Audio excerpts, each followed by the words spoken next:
Narito na ang PTV Balita ngayon.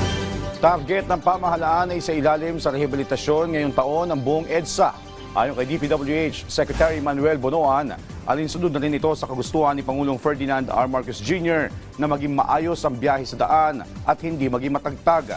Samantala sa first semester sisimula ng Bataan-Cavite Interlink Bridge na dadaan sa Manila Bay at magdurugtong sa dalawang lalawigan. Inaasahang mapapaikli nito ang biyahe mula Bataan at Cavite sa hanggang 40 minuto. Ang gusto ni Presidente, dapat we have to improve actually yung riding quality of EDSA.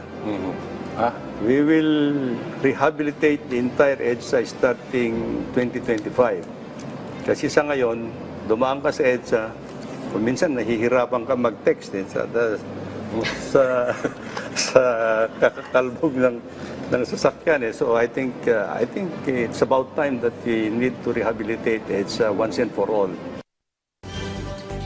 Sa ating lagay ng panahon, nagbabanta ang malakas na ulan sa ilang bahagi ng Luzon at silangang bahagi ng Visayas dahil sa shear line. Bagamat walang namomonitor na low pressure area ang Pag-asa sa Philippine Area of Responsibility, apektado ng malakas na ulan na dulot ng shear line ng Catanduanes, Albay, Masbate, Sorsogon at Northern Samar. Habang katamtamang ulan naman ang nakakaapekto sa Camarines Norte, Camarines Sur, Romblon, Eastern Samar, Aklan, Samar at Biliran. Bukas, Sabado, apektado ng malakas na ulan ang Camarines Norte, Camarines Sur, Catanduanes at Albay, habang katamtamang ulan ang nakakaapekto sa Quezon, Masbate, Sorsogon at Northern Samar.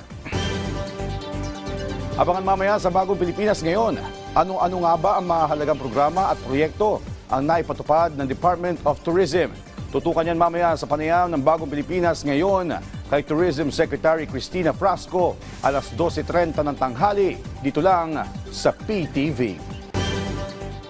At yan ang mga balita sa oras na ito. Para sa iba pang updates, follow at ilike kami sa aming social media platforms sa @PTVPH. Ako si Joshua Garcia para sa Pambansang TV sa Bagong Pilipinas.